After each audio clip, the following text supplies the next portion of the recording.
Shall we move on to our review of the week? Yeah.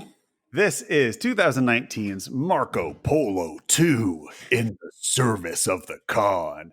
One of the only times that I can ever imagine a board game getting a sequel, a numerical sequel nonetheless. Marco Polo 2 in the service of the Khan.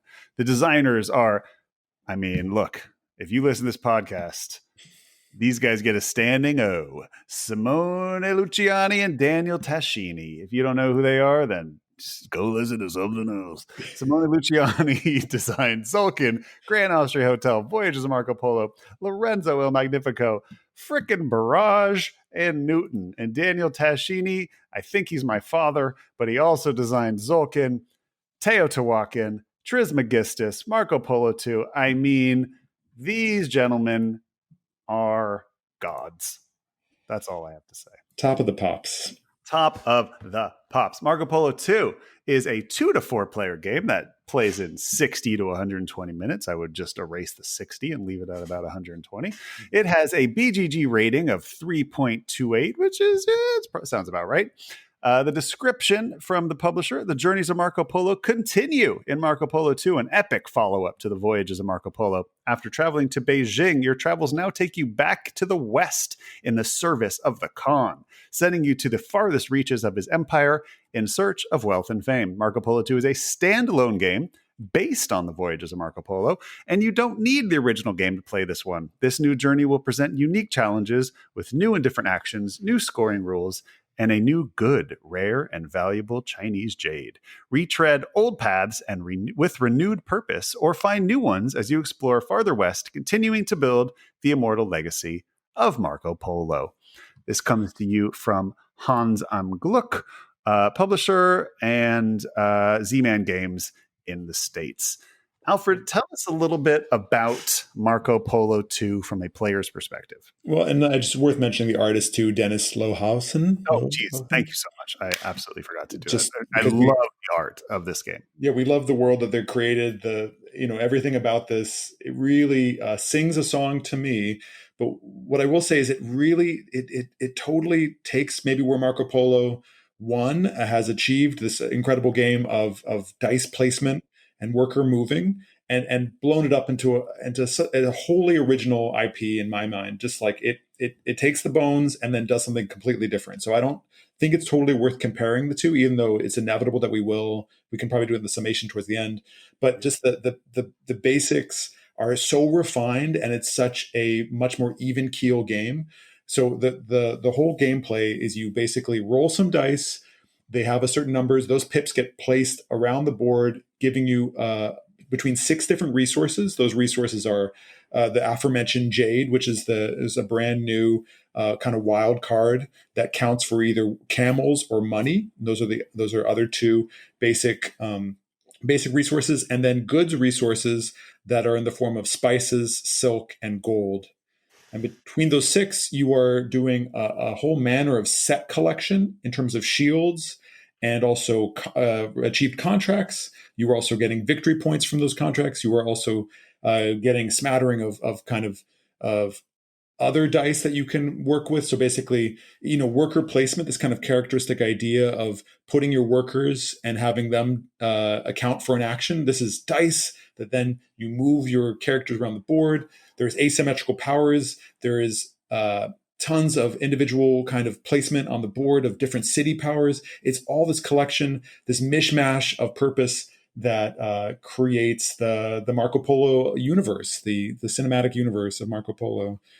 So same similarities, but then wildly achieves it differently because of both the change of IP, the little addition of additional resources, and then finally that beautiful thing that Marco Polo does of original one did of once their dice is placed, you have to pay the super painful price to either play the occasional time you can play on top of that with your own die and pay money to do so, or you're boxed out. You don't get the spot. You didn't get there in time. You didn't make your choice in the fastest, the kind of expedience that you should have, and therefore your dreams are dashed, your hopes are curbed, and you have to go somewhere else.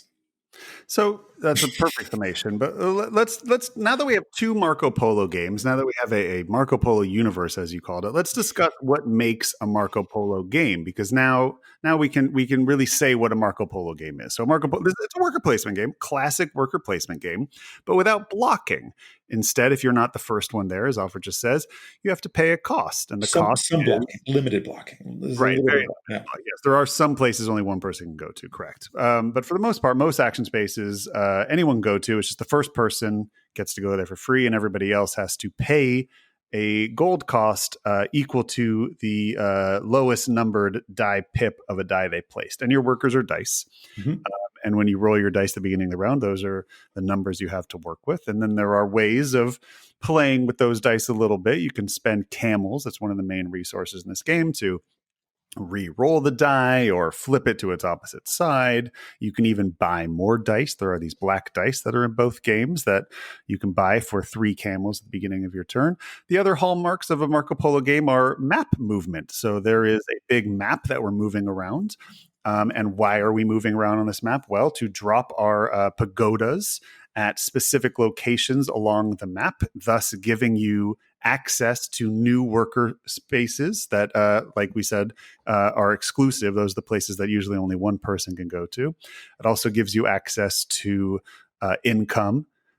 Certain places have income tiles on them that you get every round. And they also will be potentially fulfilling a secret objective that you have. Both games have a secret objective card dealt to you that will reward you points for dropping your pagodas at specific locations along the map. Outside of that, there is also fulfilling contracts, which is a big part of both games. Mm-hmm. And I think that's pretty much it in terms of and then of course asymmetrical powers. They both feature wildly.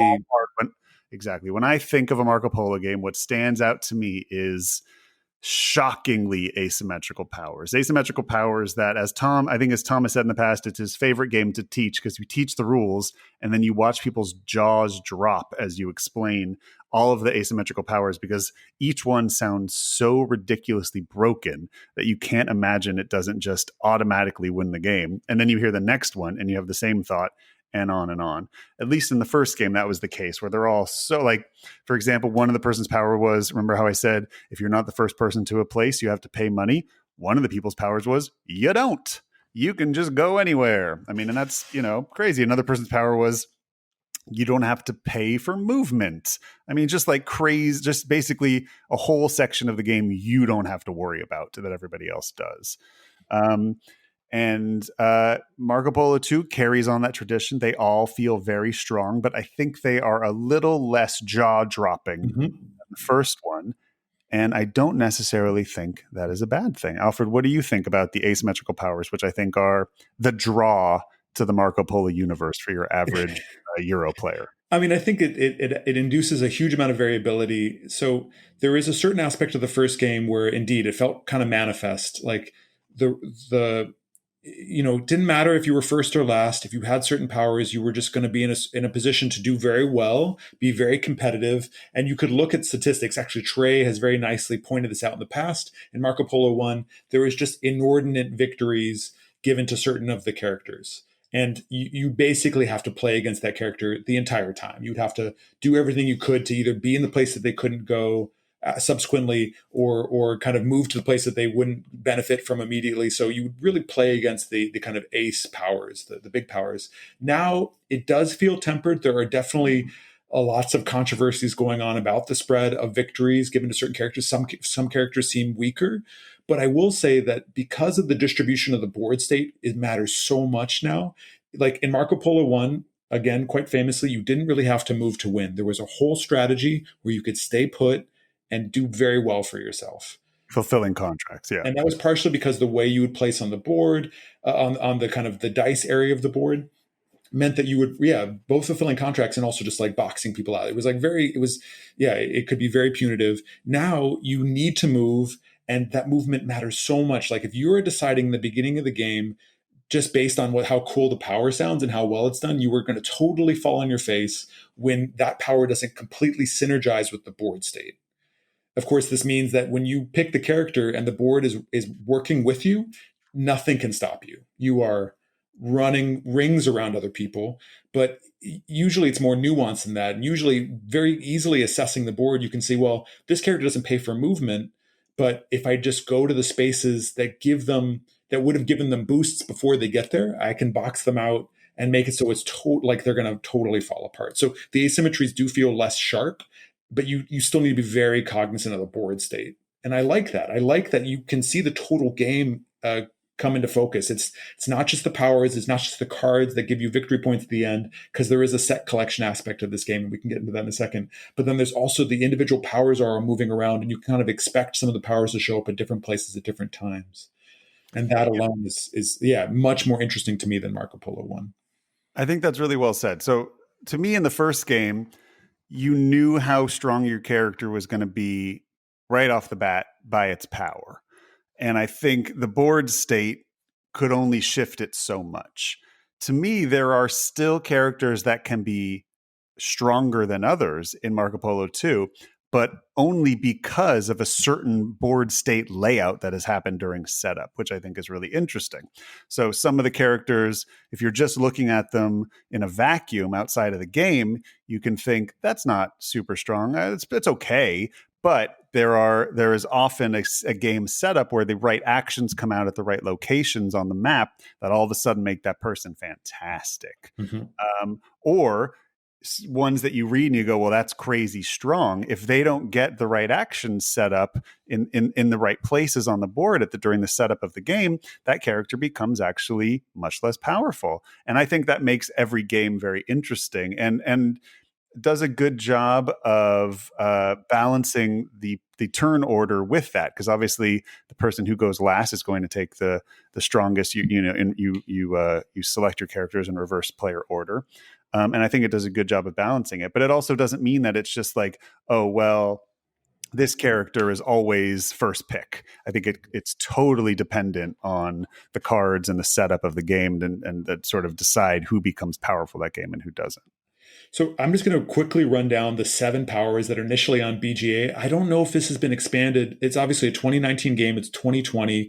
There are no extra characters. No extra characters. No. So there, you technically can play with all the characters from Marco Polo 1, including the 2 expansions, the extra character only expansion, and then the big box expansion, Venice. Wow. But yeah, they do say that can get wonky, and they aren't always, they're not balanced necessarily for the game.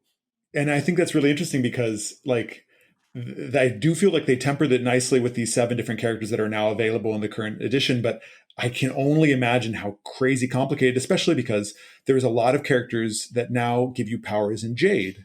Jade is this whole new resource. It is absolutely necessary to move around the board. It is super necessary to deal with the guilds, which we'll get into in a second, in terms of you're constantly trying to get this Jade resource to unlock all kinds of synergies around the board.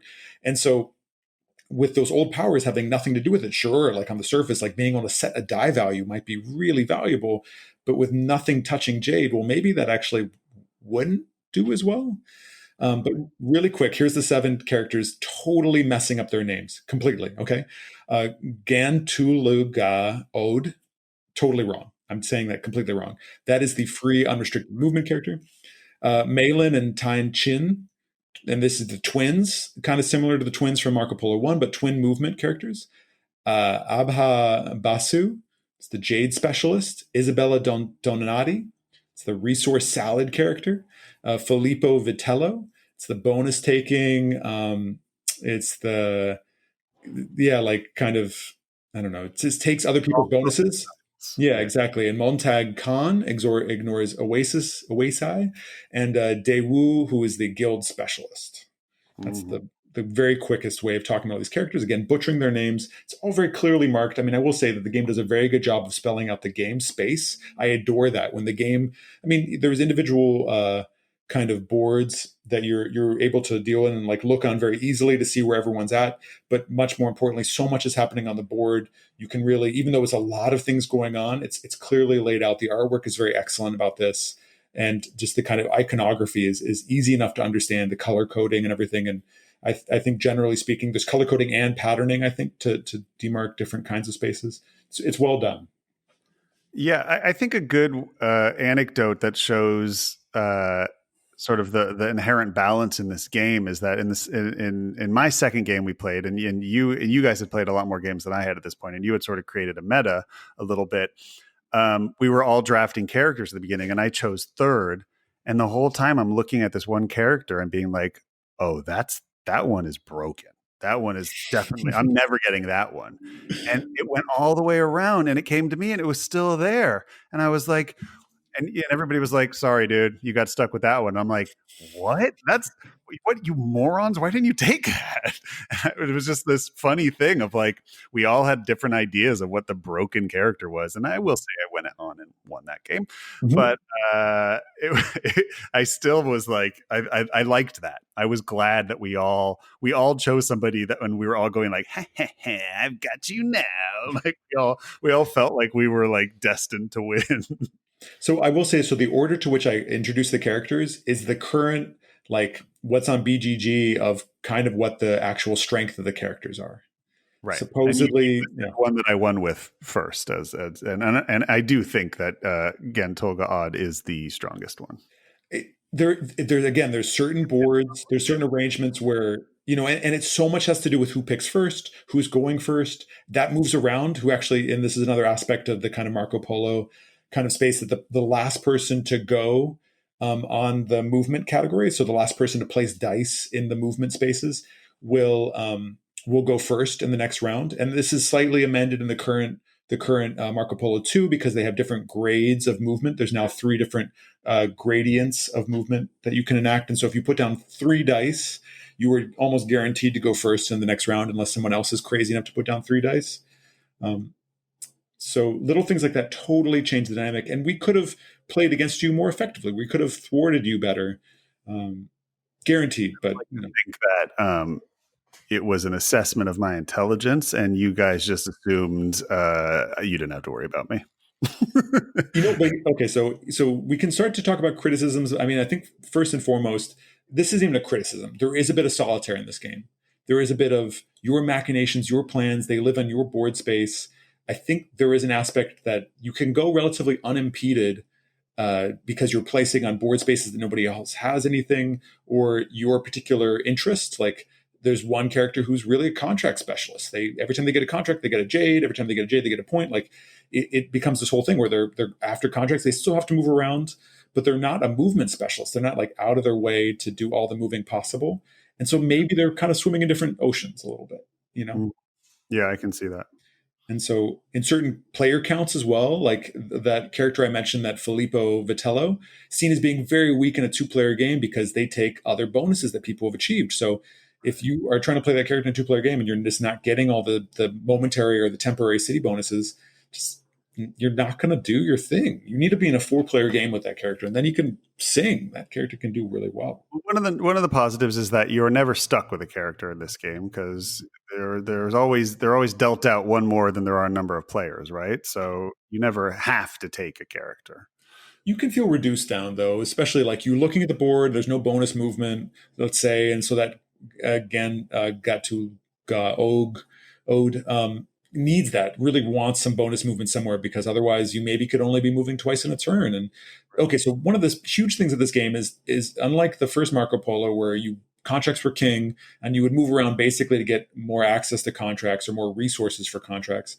This game, movement becomes its whole own kind of game as you are placing pagodas. If you get to that mythical place of placing all your 11 pagodas, you are doing a set collection of shields having to do with individual spaces and cities that have different kind of iconography that kind of gives you this different form of point salad. And so you're getting 20 points for placing all your pagodas, and you're getting all your hidden kind of victory condition points. So this huge degree where you're getting like 35, 45, 50 extra points at the end of the game, suddenly putting you way over the top. I mean, games here range from like 80 to 150 points, I think is generally the space. Things probably better players getting better, but I've seen that kind of range going on where you can win at 80, you can win at 150, but it's somewhere in that range that you're like taking it.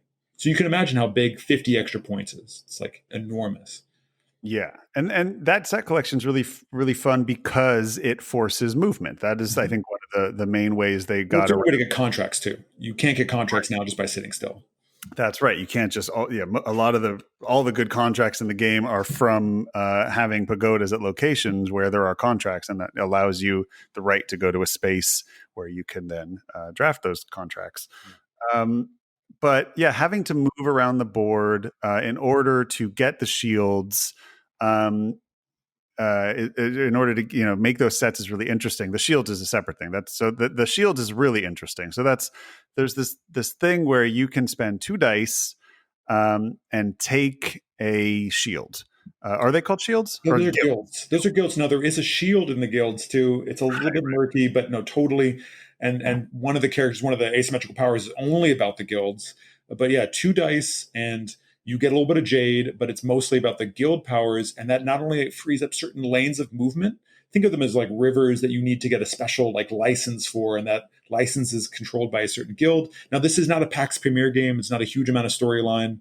I've heard that some of the characters are also like kind of complete fabrications and inventions, maybe a little bit pandering, a little bit rather than being like completely figures from history. They missed maybe an opportunity from what I was reading, but maybe that's false information. Please join us on the board, our Game Brain group, and tell me that I'm absolutely wrong. I would appreciate it. And yeah, it's just one of those things where those guilds unlock certain movement, but they also give you kind of powers that are similar to city powers that are kind of every round occurring. So that can be a huge part of the game, just giving you a little boost in camels or a little boost in victory points or that temporary boost in jade can be a huge change in the way you play the game in terms of just like the kind of resource, like the dice that are required to get the resources just to do anything. Like you can feel very poor in this game, not as poor as in Marco Polo 1, but you can be very, very frustrated. Always poor in one thing at Yeah. least. But yeah, the guilds to me were fascinating, and the biggest sort of new addition to the game because they sort of allow you to build your engine.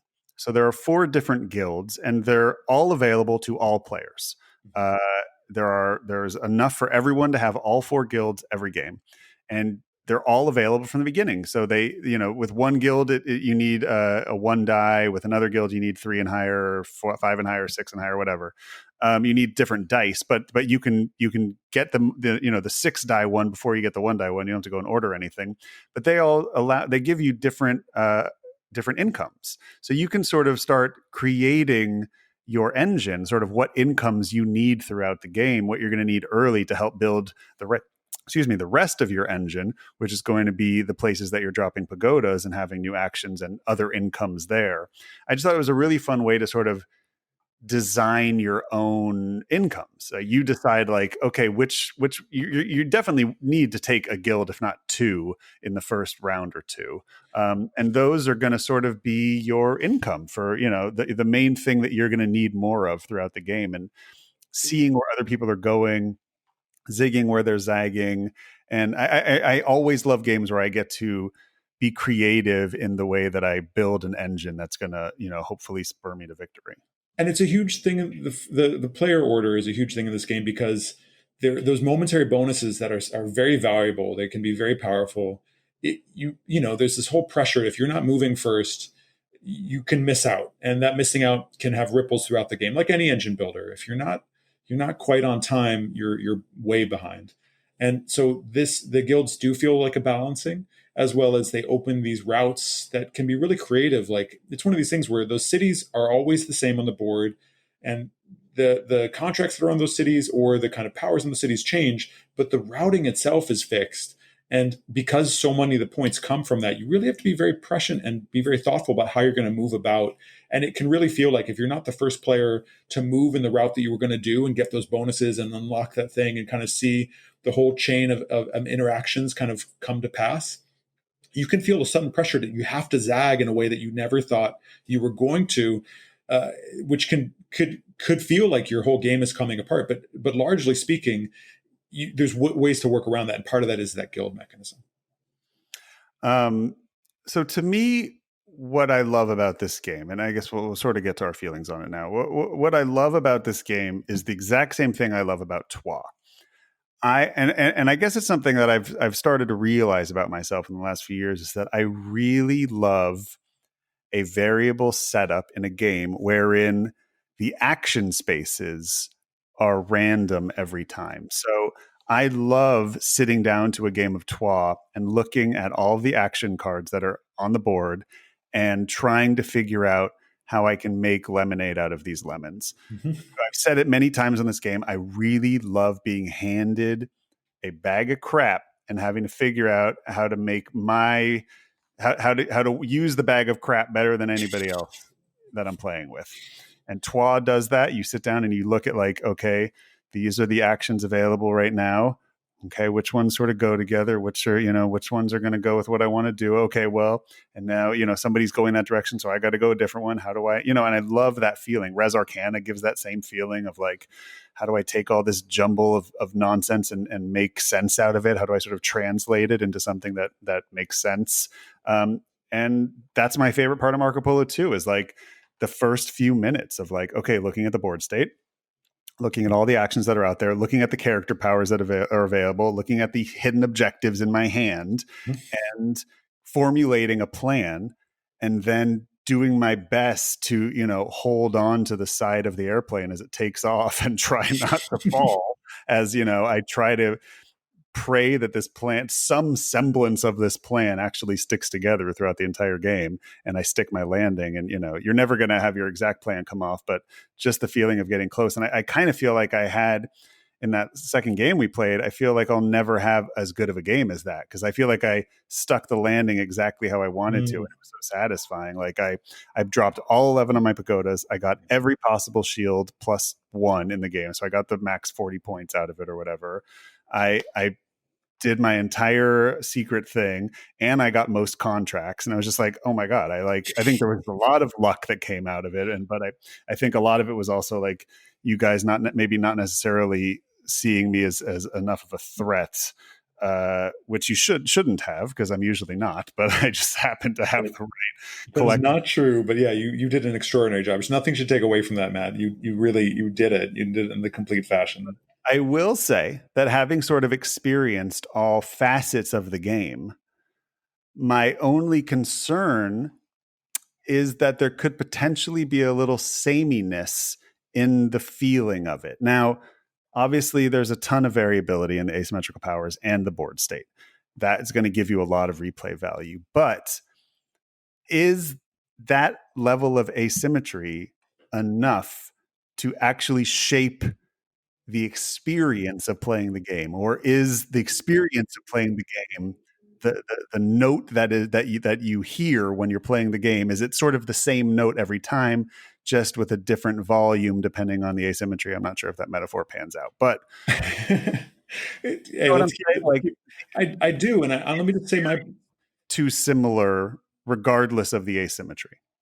I think it's not necessarily fair for us to address that from your game perspective, where you have this perfect game, you knocked out of the park. And there's a beautiful sound and feeling to that clarity of tone. Let's just keep it in your metaphor. I love that metaphor.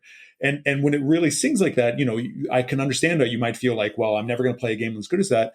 And the reason why you aren't is because as we get more experience, and now as I have experienced playing with higher, like better ranked and kind of others where they really know the game, they are just even very easily looking into the future kind of decisions they're making, and they're making minute connections and corrections that totally undermine my game. They know that, like, okay, you need 6 camels, but you need to buy that black die to be able to do X, Y, and Z after. And so if they'll leave that black die teasing me, waiting for me to like feel that push and pull of like, well, I need that thing so that I can achieve anything else this turn other than movement. But if I just, save those camels for this kind of move I need to do, there's the precipice, the kind of conditions can feel very mundane in some ways. Like they're, it's like, hey, you're just off by a gold, and that could feel like you're ruining your game. I love that. I love those kind of stakes that aren't like, there's nothing about it makes me feel like, it's not necessarily that it's going to ruin my game in the kind of sense that Marco Polo one, where you really were like, you were constantly embattled. There's always other avenues to go, but you just might not win.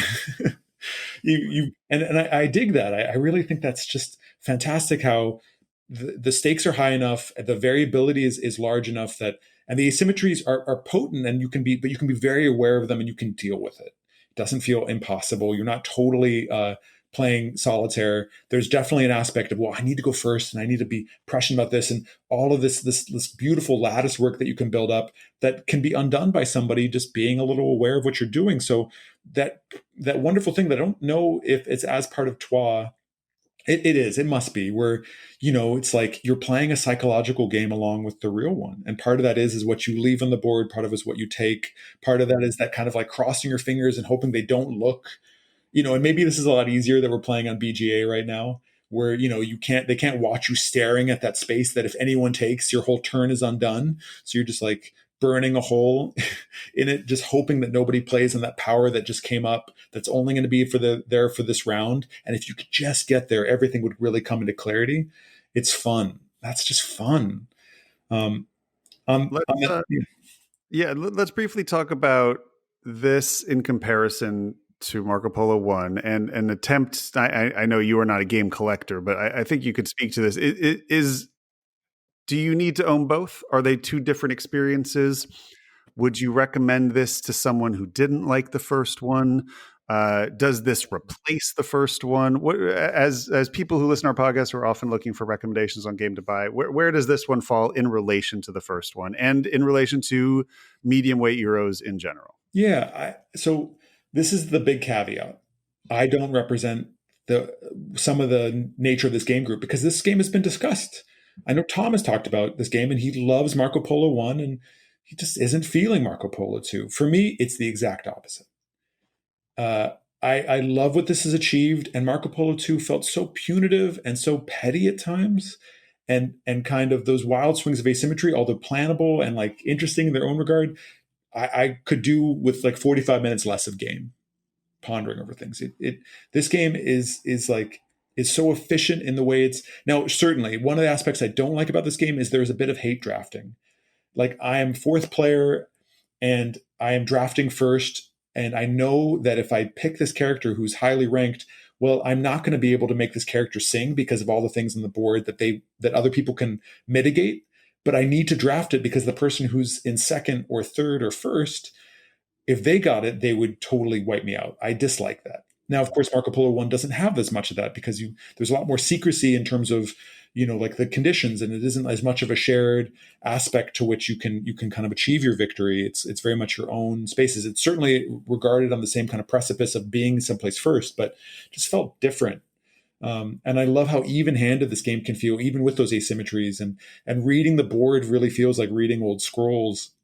I just dig that. But I do think, to me, it really edges it out by just the fact that the replayability, without having a bunch of wild different asymmetrical powers, like maybe Marco Polo 1, there was like 11 different asymmetrical powers or whatever it was with the expansions. So it's like, oh, these are all very different games, and maybe that's where the replay comes from. For me, it's just those little changes and the kind of the better ways you can achieve using the limited asymmetries that are there. But maybe that includes not picking certain characters that just don't sing with your play style. And that maybe is a bummer right there, right? Like certain characters you just like never want to play and you might be stuck with. So to me, Marco Polo as a universe Mm-hmm. is a staple of medium weight Euros. To me, it would be on the Mount Rushmore of medium weight Euros for me. I love the first one. It's in my top 10. I believe it might be in my top 5 games of all time. I mean, I absolutely adore dice worker placement games, and this Teotihuacan, Trois, Coimbra, those are my jam, and obviously Lorenzo El Magnifico, which is maybe my favorite game of all time. With Trois, those are my jam, and Marco Polo is as good as it gets. That being said, the first one, yes, is long. I do really enjoy the expansion, but it makes it longer. Agents of Venice. It felt unbalanced, which is fine for me because if we can take the Mercator or whatever the that guy who was a little too strong, if we're all playing, we just take him out. But if there's a new player at the table, it's a great balancer. It's a great give that person to the new player, and it's going to make them competitive all of a sudden because they have a slightly overpowered character compared to everybody else. So I don't mind those quote unquote broken characters because they're great to give to newer players to make it a more competitive game. Mm. This to me is at its essence just more fun. And I know Tom, I'm not going to speak for Tom, but I know he's gone on record saying that he felt, at least after some initial plays, that the first game was tighter and this was looser. When I tell you that in one game I won every aspect of the game, obviously it's hard to disagree with that.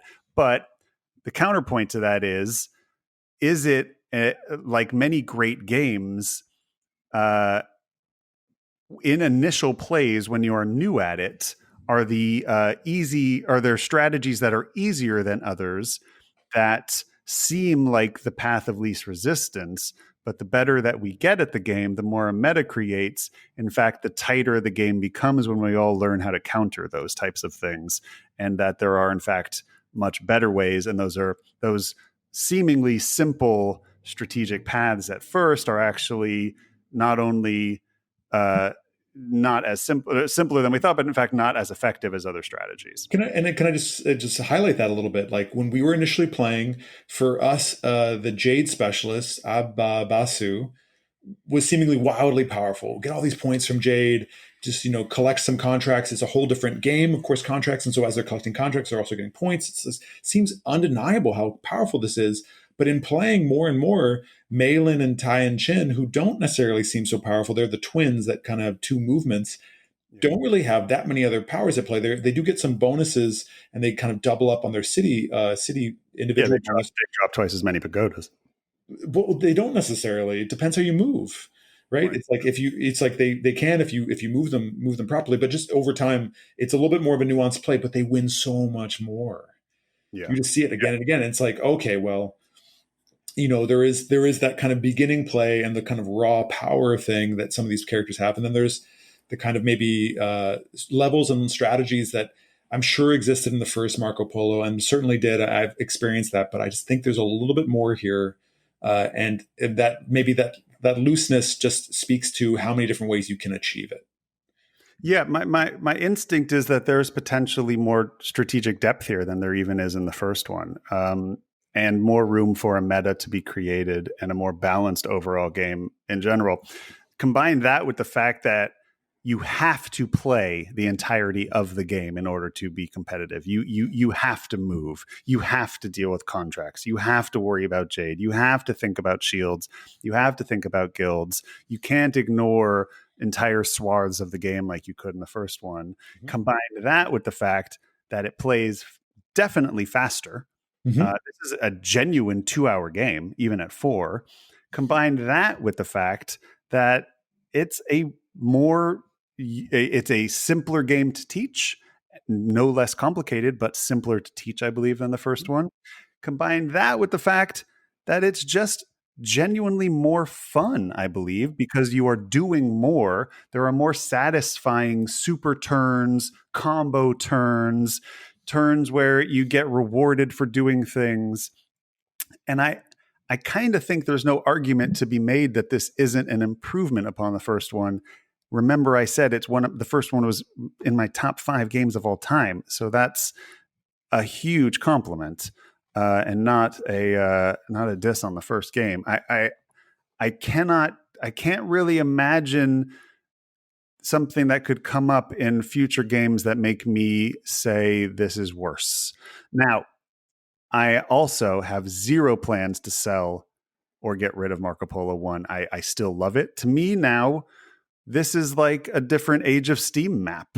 Mm-hmm. Granted, each one's going to cost you $50, so those are expensive Age of Steam maps. But to me, there's enough difference, enough of a different feel, and there's a wonderful expansion along with it that I already own. I really enjoy playing that. It adds another element to the game. We don't have an expansion for this one yet. So to me, there is still, these are both games that are staying in my collection very safely for a long time.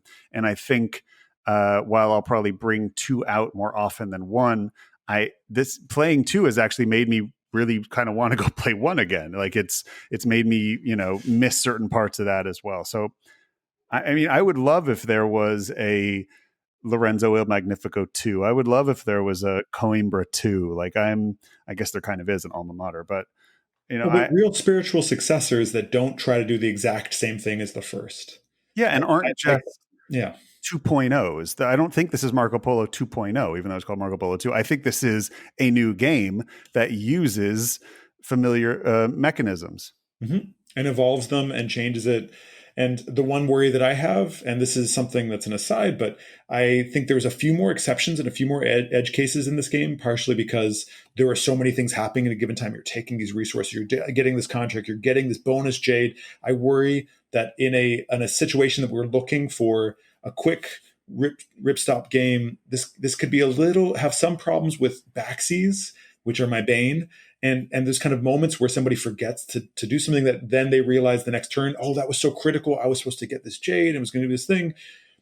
This game could be fraught with some of that, but I mean, that's true of every game. And BGA solves some of that. Yeah.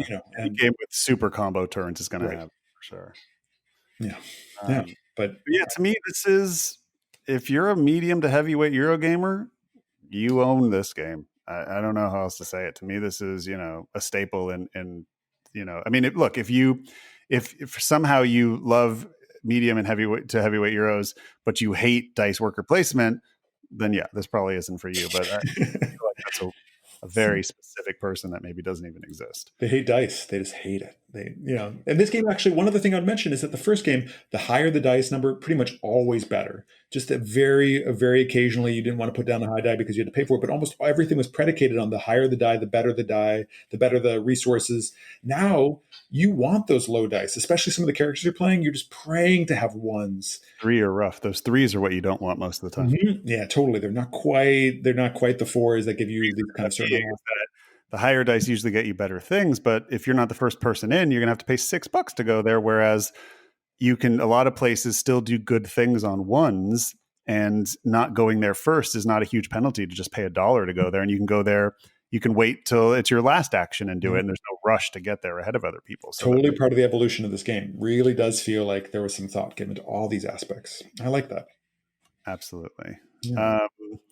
Yeah, that's it. Any final thoughts for you? Or would this be in your short list of favorite games? I mean, right now it is. I definitely find myself like a little bit spread out. I've been loving it. I've been loving the pickup aspect. I like playing with strangers currently, which is something I was really intimidated about on BGA or anywhere. I love our game group. I love our meta in terms of, we're not overly mean. There's not too much gatekeeping or anything. And people on BGA can be a little bit candid, a little bit free, but generally are polite.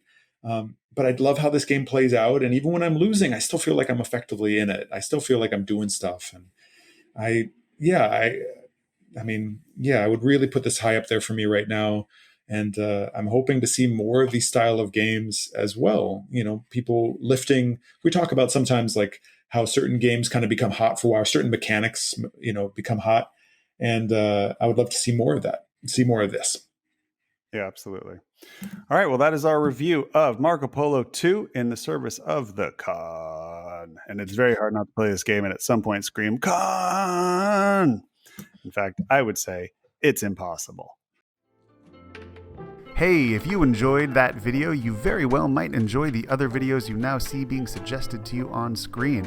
Also, we'd greatly appreciate it if you could like, share, or subscribe to our Game Brain channel. Thanks so much.